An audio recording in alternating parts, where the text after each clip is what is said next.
നമസ്കാരം. പാലക്കാട് എം.എൽ.എ. രാഹുൽ മാങ്കൂട്ടത്തിനെതിരായ ബലാത്സംഗ കേസിൽ അതിജീവിതയെ വിമർശിച്ച് ഡബ്ബിംഗ് ആർട്ടിസ്റ്റും മോഡലുമായ പ്രിൽന രാജ്.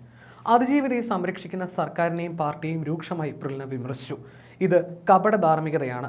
രാഹുലിനെ വലിച്ചു പുറത്തിടുന്ന നേരത്ത് നിങ്ങളുടെ ഭരണത്തിലിരിക്കുന്ന പലരെയും എടുത്ത് പുറത്തിടാൻ നിങ്ങൾ മുന്നോട്ട് വരണം. അല്ലെങ്കിൽ നിങ്ങൾ ഈ പ്രസ്ഥാനം മുന്നോട്ട് കൊണ്ടുപോകുന്നതിന് എന്തർത്ഥമാണുള്ളതെന്ന് പ്രിൽന ചോദിച്ചു.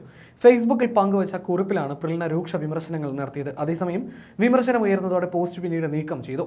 പ്രിൽനയുടെ വാക്കുകൾ ഇങ്ങനെ: ഭർത്താവ് ഉണ്ടായിട്ടും കാമുകനോടൊപ്പം അയാൾ വെളിച്ചത്തേക്ക് പോയി ലൈംഗിക ബന്ധത്തിലേർപ്പെട്ട സ്ത്രീയുടെ ഗർഭകഥയിലേക്ക് കടന്നു ചെന്ന് അവളോടൊപ്പം എന്ന് കൊട്ടിക്കൊഴിച്ചിട്ട് പോസ്റ്റ് ഇട്ടിരിക്കുന്നത് എന്തൊരു ദുരന്തമാണ്. ഇതിൽ കൂടി നിങ്ങൾ വിവാഹിതരായ സ്ത്രീകൾക്ക് കൊടുക്കുന്ന പാഠം എന്താണ്?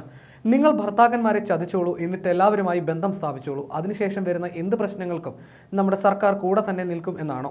അത് സ്ത്രീയെ വീണ്ടും വീണ്ടും തെറ്റ് ചെയ്യാൻ പ്രേരിപ്പിക്കും. കാരണം കൂടെ നിൽക്കാൻ ഓരോ പ്രസ്ഥാനങ്ങൾ കട്ടയ്ക്ക് കൂടെയുണ്ടല്ലോ അല്ലേ? സ്ത്രീയും പുരുഷനും ഒരുമിച്ച് ലൈംഗിക ബന്ധത്തിൽ ഏർപ്പെട്ട കാര്യത്തിന് പിന്നീട് പുരുഷൻ മാത്രം എങ്ങനെ തെറ്റുകാരനായി?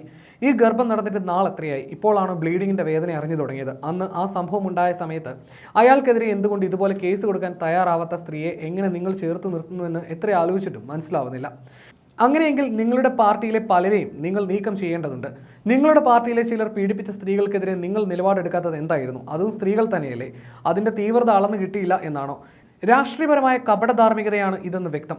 രാഹുലിനെ വലിച്ചു പുറത്തിടുന്ന നേരത്ത് നിങ്ങളുടെ ഭരണത്തിലിരിക്കുന്ന പലരെയും എടുത്ത് പുറത്തിടാൻ നിങ്ങൾ മുന്നോട്ട് വരണം. അല്ലെങ്കിൽ നിങ്ങൾ ഈ പ്രസ്ഥാനം മുന്നോട്ട് കൊണ്ടുപോകുന്നതിന് എന്തർത്ഥമാണുള്ളത്? അച്ഛനാൽ പീഡിപ്പിക്കപ്പെട്ട മക്കളുടെ കൂടെ നിങ്ങൾ നിൽക്കുക. അവർക്ക് നിങ്ങൾ നീതി മേടിച്ചു കൊടുക്കുക. സഹോദരനാൽ പീഡിപ്പിക്കപ്പെട്ട സ്ത്രീകളുടെ കൂടെ നിങ്ങൾ നിൽക്കുക. ഇത് നിങ്ങൾ ചെയ്യുന്നതിന് എന്തർത്ഥമാണുള്ളത്? ഗർഭം കഴിഞ്ഞിട്ട് കാലം എത്രയായി? സ്ത്രീയും പുരുഷനും ഒരുപോലെ ചെയ്ത തെറ്റിനുള്ള ശിക്ഷ അനുഭവിക്കണം. സ്ത്രീയെ സേഫ് ആക്കേണ്ടതില്ല. ഇങ്ങനെ ചെയ്യുന്ന സ്ത്രീകൾക്ക് ആർക്കെതിരെയും എന്തും തൊടുത്തുവിടാൻ സാധിക്കും. കേസ് കൊടുത്തപ്പോൾ വിവാഹിതയാണെന്ന് ജനങ്ങൾ അറിഞ്ഞു തുടങ്ങി.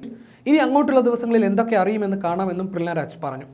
അതേസമയം പരാതിക്കാരിയുടെ മൊഴിയുടെ കൂടുതൽ വിവരങ്ങൾ ഇന്ന് പുറത്തു വന്നിരുന്നു. രാഹുലിനെ പരിചയപ്പെട്ടത് ആദ്യ വിവാഹം ഒഴിഞ്ഞ ശേഷമാണെന്നും വിവാഹബന്ധം നീണ്ടുനിന്നത് 1 മാസം മാത്രമാണെന്നും യുവതി അന്വേഷണ സംഘത്തിന് മൊഴി നൽകിയിട്ടുണ്ട്.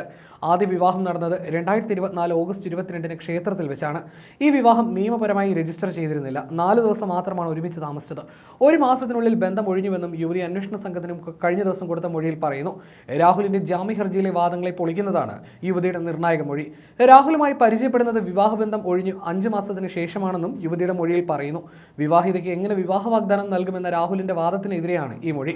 ഭർത്താവ് ഇരിക്കെയാണ് യുവതി രാഹുലുമായി ബന്ധപ്പെട്ടതെന്ന ആരോപണം ഉയർന്നിരുന്നു. ഈ വാദത്തെ പൊളിക്കുന്നതാണ് യുവതിയുടെ മൊഴിയിലെ വിവരങ്ങൾ. വിവാഹം രജിസ്റ്റർ ചെയ്തിരുന്നില്ല. 2024 ഓഗസ്റ്റിലായിരുന്നു വിവാഹം.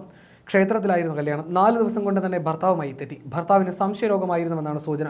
കൂടെ ജോലി ചെയ്തിരുന്നവരെല്ലാം സംശയിച്ചു. ഇതോടെയാണ് വിവാഹം ഒഴിഞ്ഞത്. എന്നാൽ ഔദ്യോഗികമായി കല്യാണം രജിസ്റ്റർ ചെയ്തിരുന്നില്ല. അതുകൊണ്ട് തന്നെ ഡിവോഴ്സിലേക്ക് പോയതുമില്ലെന്നാണ് യുവതിയുടെ മൊഴി.